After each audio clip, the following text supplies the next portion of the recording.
అన్నయ్య చేతిలో పెట్టాక అన్నయ్య కళ్ళల్లో ఆనందం చూసి నిజంగా ఎంత ఆనందం అన్నయ్య కళ్ళలో చూశాను.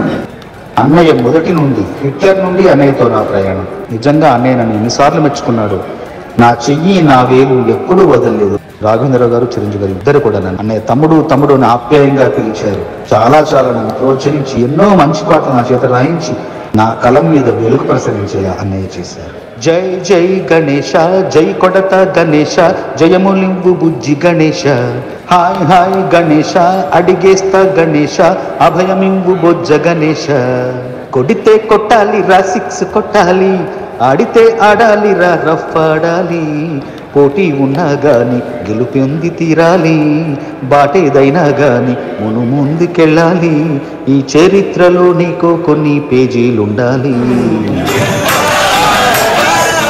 ఎన్నో దశాబ్దాలకు పైగా ఆస్కార్ మన భారతీయ చలనచిత్ర పరిశ్రమ యొక్క కళ. ఆ కళ సాకారమైన రోజు ఈ రోజు. ఇది చంద్రబోస్ భారతీయులందరికీ గర్వకారణం. ఆ అవకాశాన్ని కల్పించిన మీ టీం లీడర్ రాజమౌళికి, అలాగే స్వరకర్త ఎంఎం కీరవాణి గారికి, మీ ఆర్ఆర్ టీంలో ఉన్న ప్రతి ఒక్కరికి మరొక్కసారి నా హృదయపూర్వక అభినందనలు. ఆ చరిత్రాత్మక సంఘటనలో భాగస్వామి అయిన నువ్వు చాలా అదృష్టవంతుడు. God bless you.